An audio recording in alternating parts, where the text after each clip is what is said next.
Bom, eu estou aqui com o professor René Mendes, na abertura do primeiro Congresso Nacional de Saúde do Trabalhador e da Trabalhadora do DIESAT, que é um encontro preparatório para a quinta Conferência Nacional de Saúde do Trabalhador e da Trabalhadora, previsto para agosto em Brasília. O René é um nome reconhecido nacional e internacionalmente e que tem sido convidado para participar nos debates preparatórios desse processo, falando geralmente sobre o tema das mudanças no mundo do trabalho, as inovações tecnológicas, sociais, organizacionais, enfim, o que está acontecendo no mundo do trabalho, na própria ideologia da gestão e, enfim, o Genet faz reflexões sobre como que essas mudanças criam impactos e desafios para a saúde do trabalhador. As falas do René sobre esse tema têm sido muito ricas. Eu recomendo que se procure ver momentos de gravação completa. Geralmente ele fala em torno de 1 hora, 50 minutos sobre esse tema. E vou tentar rapidamente pedir ao René que fale um pouco sobre a sua contribuição nesse processo, mas além de falar sobre o seu tema específico de debate, que ele fale um pouco também sobre como vê esse processo de preparação, ele que tem feito um périplo pelo Brasil falando do assunto.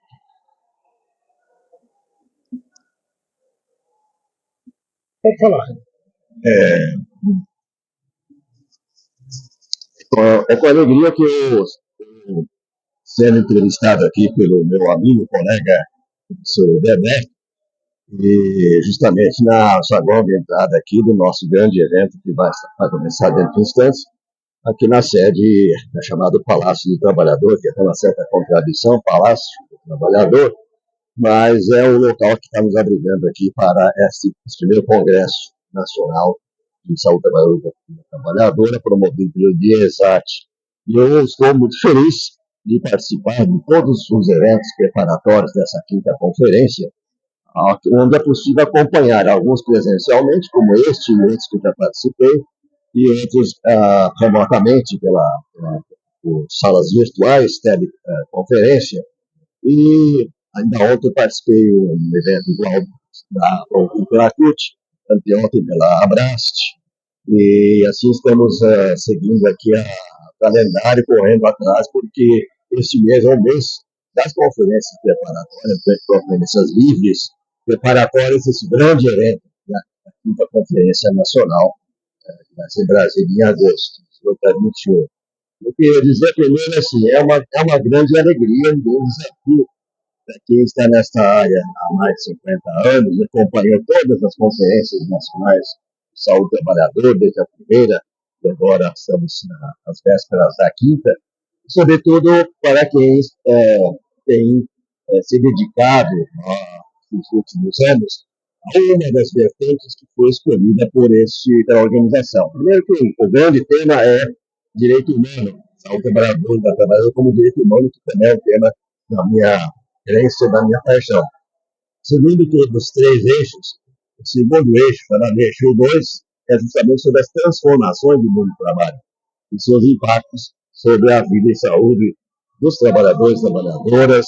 E esta é um tema atual, sempre foi atual, porque sempre houve mudanças, mas as mudanças mais aceleradas, sobretudo as grandes inovações tecnológicas e organizacionais, que vêm transformando de forma agressiva e rápida o mundo do trabalho, é um tema pertinente, oportuno, e tem a ver também com o que nós fazemos, o próprio professor Bebeto, o Gilmar, que está aqui do meu lado, somos parceiros no empreendimento no Instituto de Estudos Avançados da USP, chamado Observatório de Trabalho da Classe Trabalhadora, onde nosso principal foco está nas inovações tecnológicas e organizacionais, como elas impactam a vida e a saúde da classe trabalhadora. Sorte que eu tenho trazido para esses eventos, minhas contribuições têm sido muito espelhadas nos nossos debates que temos feito lá, de forma contínua,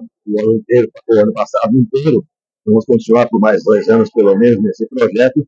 Cada vez que discutimos ali, nós temos um grupo de mais de 100 pessoas, e com muitos perfis diferentes. Sorte que o que eu contribuo é o que eu ouço e aprendo com os meus pares, e é tema do momento. Eu queria só acrescentar, eu também vou acrescentar hoje, que é preciso não lamentar apenas as tecnologias, mas nos apropriarmos das tecnologias em benefício dos trabalhadores e das trabalhadoras. Ou seja, que eles se apropriem dessas tecnologias não para se submeterem a elas, mas para dominarem elas. Esse é o grande desafio.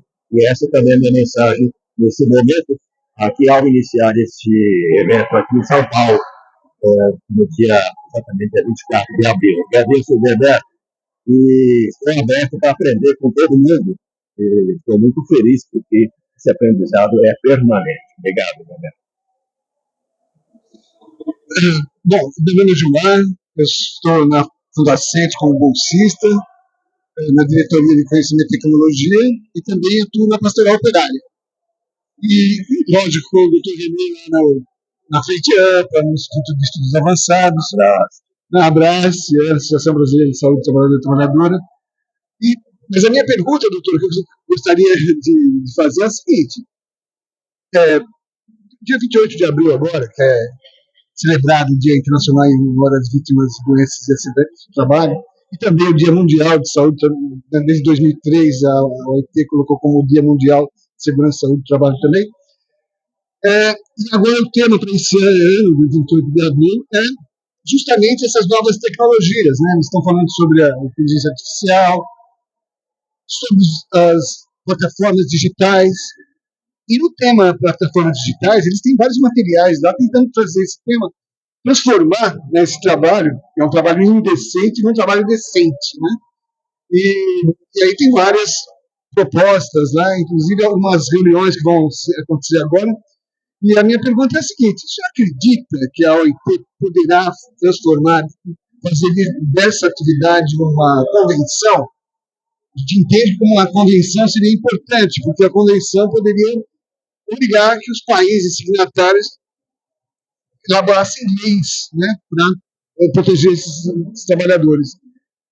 A minha pergunta então é essa: o senhor acredita que pode haver, pode estar no farol da OIT transformar esse problema em uma convenção internacional, seguida como recomendação para esse tema das plataformas digitais?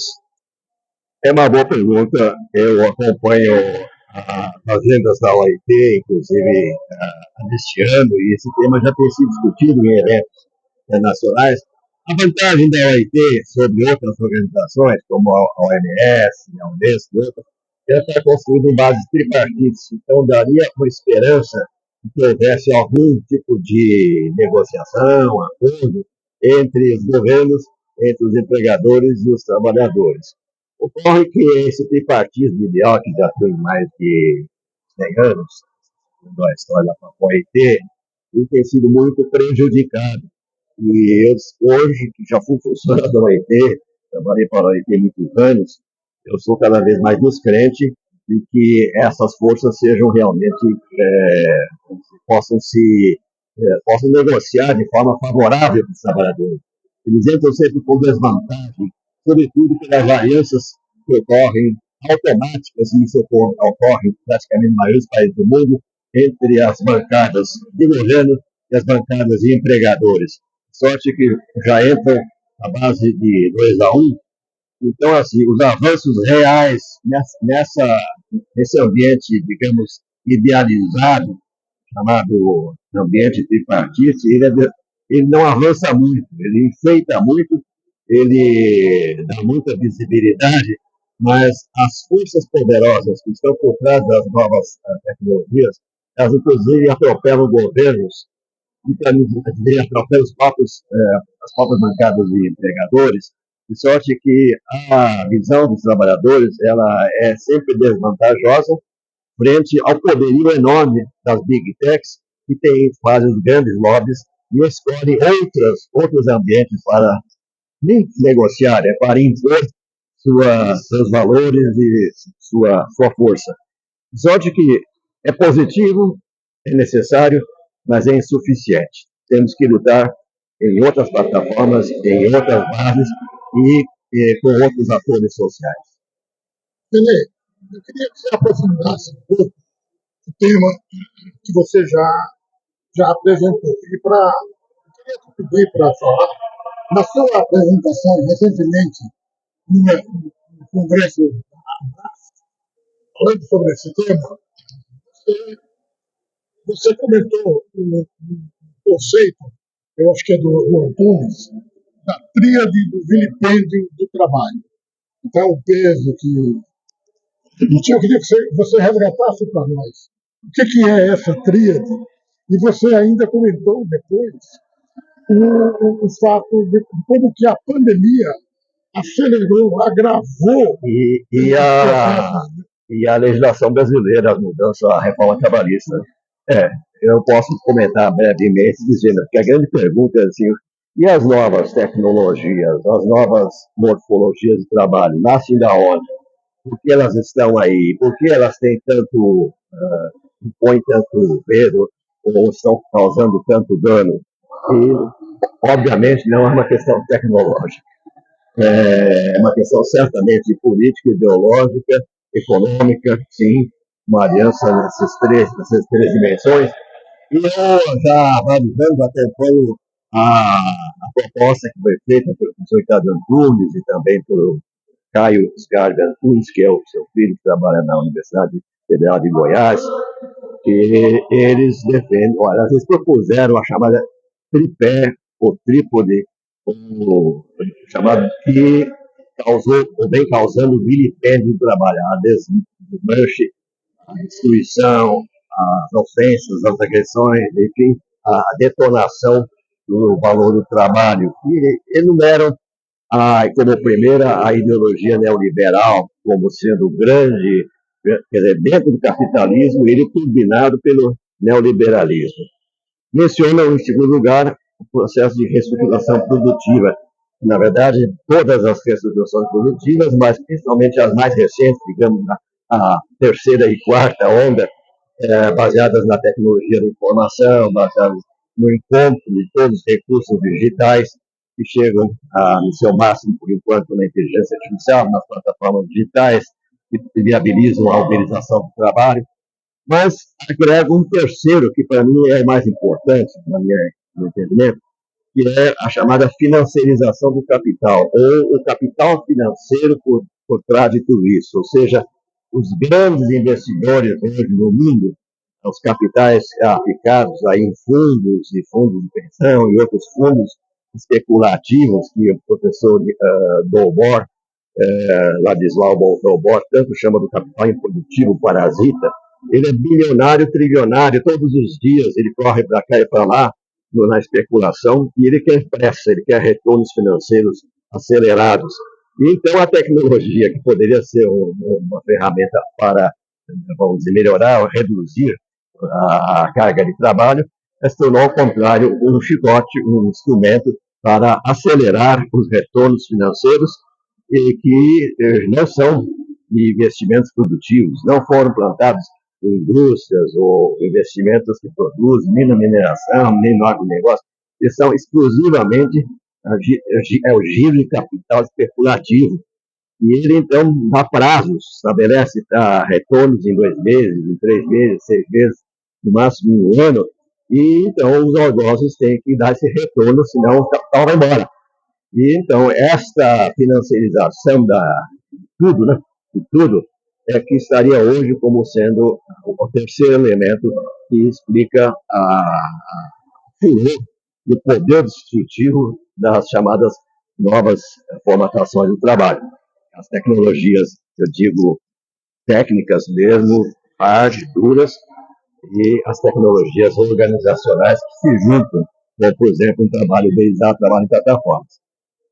Na minha fala que o Roberto mencionou, feita na Brás anteontem, eu acrescentei um quarto pé a esse tripé, que é o que o Brasil favoreceu e trabalhou nessa direção com a reforma trabalhista, com a lei da liberdade econômica e com as outras mudanças, a terceirização irrestrita, 3 leis em um período muito curto, além de outras técnicas, outras que modificaram, inclusive a reforma previdenciária, sorte que foi pavimentado o caminho para esse tsunami, né?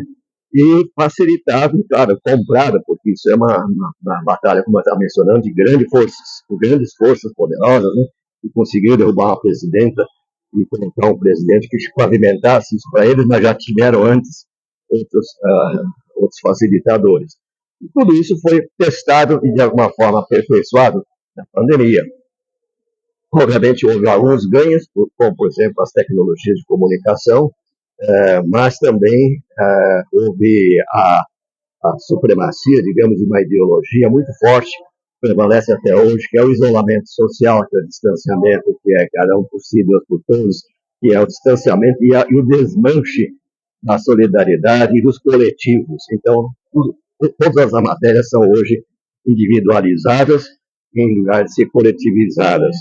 Portanto, trabalhar em casa, por exemplo, que parece inocente e até agradável, tornou uma grande estratégia para desmontar a força dos coletivos, a força sindical, não a força sindical central, que nós estamos no prédio dela aqui, mas a força que tem os movimentos sociais e os movimentos sindicais. Então, esses 3, mais a legislação Temer-Bolsonaro, já começado com o Fernando Henrique, mais a pandemia, que foi o grande teste, também a grande justificativa para vir com mais força, resulta no que estamos hoje aqui a discutir. Obrigado. Na sua fala, depois de descrever esse quadro, você também enveredou um pouquinho sobre o tema dos impactos de saúde. Você chegou a comentar agora na sua resposta aí algumas características que esse processo foi criando, né? Por exemplo, você usou expressões como intensificação e densificação do trabalho, isolamento social, e, enfim, apontando para um conjunto de impactos de saúde que hoje se fala a ideia da epidemia, do enorme crescimento dos problemas de saúde mental no trabalho. Você gostaria de acrescentar algo nessa direção?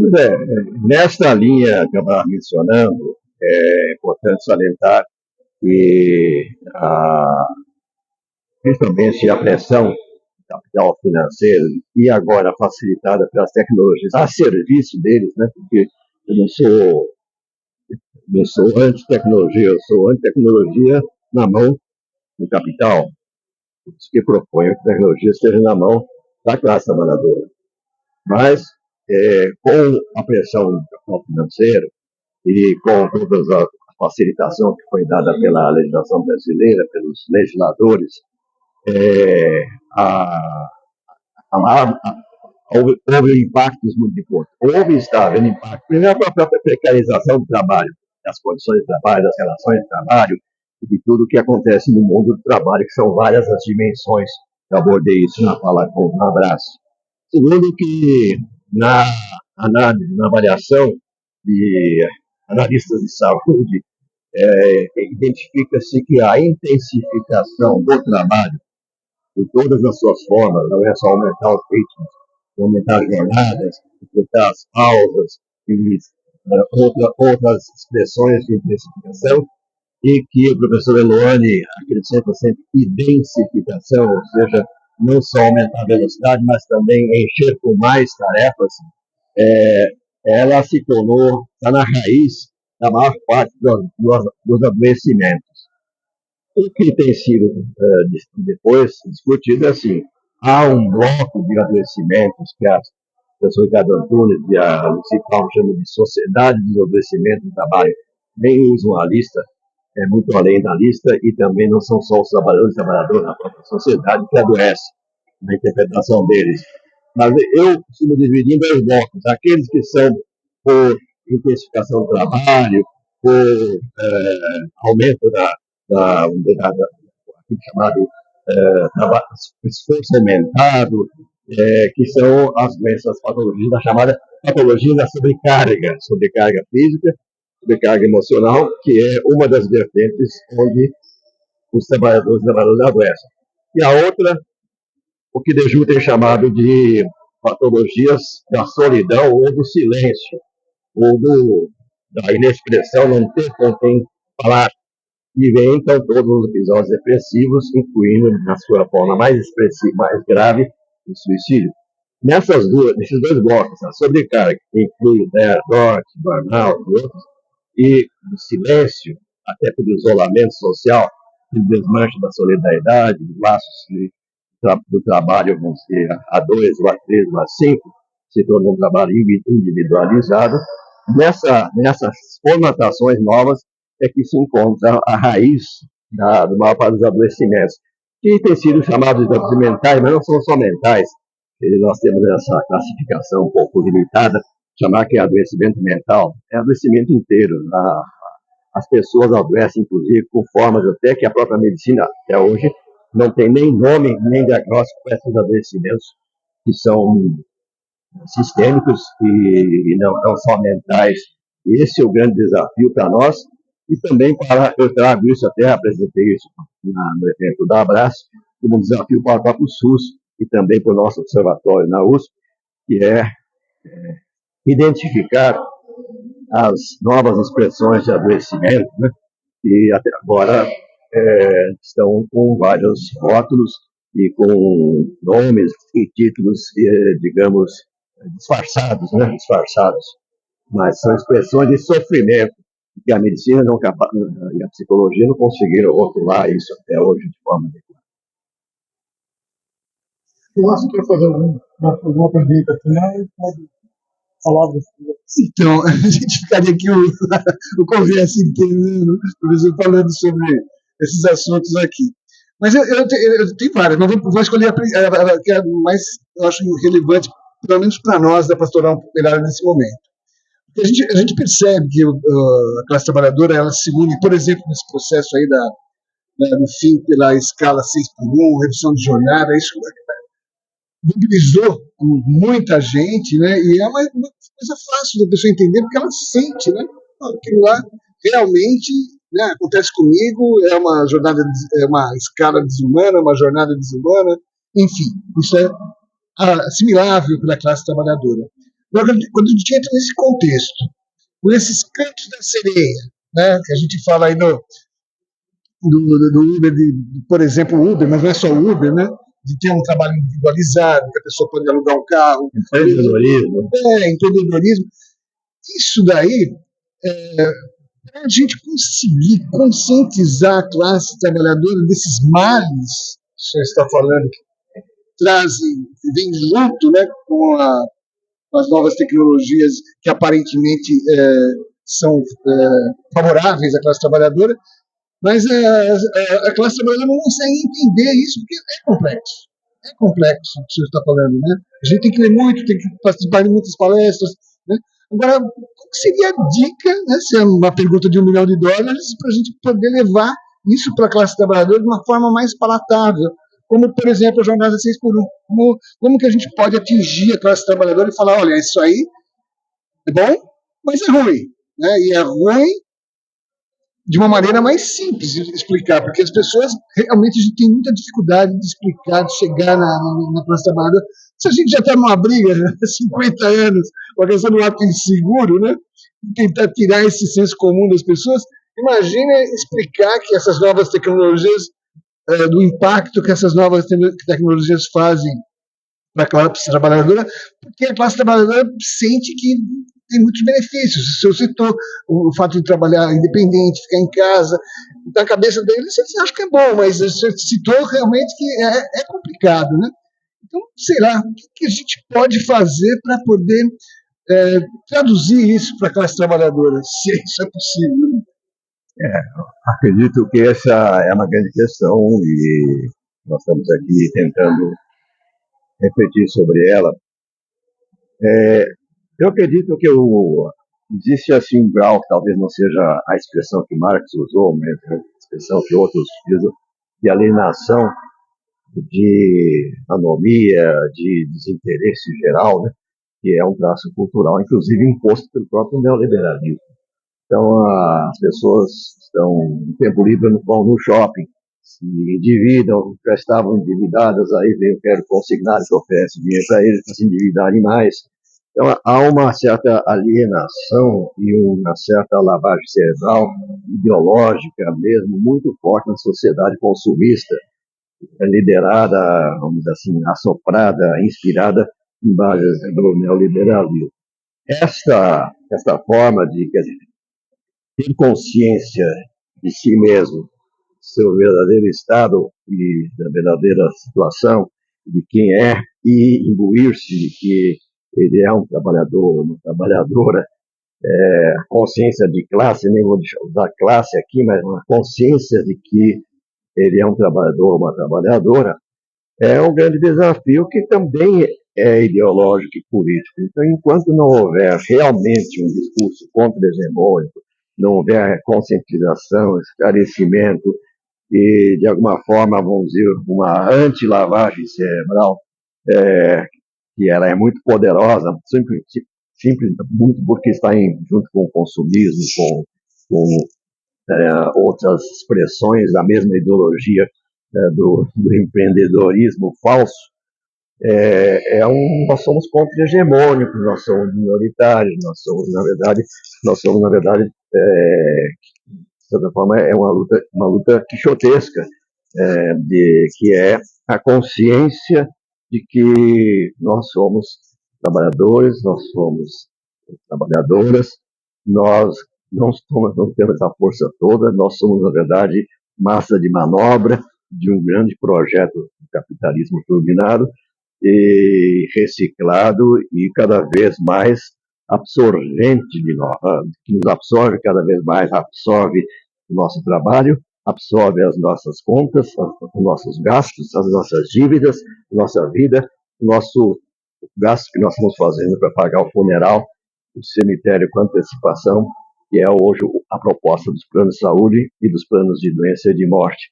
Então, nós estamos, tem que ser uma coisa contra-hegemônica, que é luta e, sobretudo, aquilo que a pastoral operária faz, que, na verdade, incluir a reflexão, né?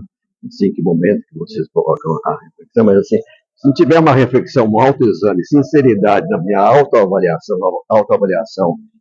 dos coletivos, nós vamos continuar acreditando nessas mentiras, nessa forma falaciosa, e vamos continuar endividados, vamos continuar comprando, vamos continuar consumindo e cada vez nos afundando mais, né? Isso é um projeto único. O Harvey explica muito bem no seu livro sobre o neoliberalismo. Ele está nos corações, nas mentes, nos lares, nas igrejas, está em toda parte impregnado. Então, nós já partimos de um ponto que nós já estamos dominados por ele. Então, são estratégias de antidominação que certamente obrigam à reflexão em posicionamentos contra-hegemônicos, mas certamente possíveis. Há pequenas tendências, nós temos visto com a economia solidária, com a tecnociência solidária, com outras estratégias que são minoritárias, contra-hegemônicas, nascem como perdedoras, mas são possibilidades que devem ser utilizadas e apoiadas. Para por aí. René, Gilmar, eu agradeço muito que, em nome do Fórum Acidente de Trabalho, essa nosso pequeno bate-papo vai ser depois disponibilizado no canal YouTube do Fórum AT e vamos rumo à 5ª Conferência Nacional de Saúde do Trabalhador. Bom dia a vocês. Obrigado, e vamos rumo ao auditório. Obrigado. Eu sabia que ia ser tão longo e tão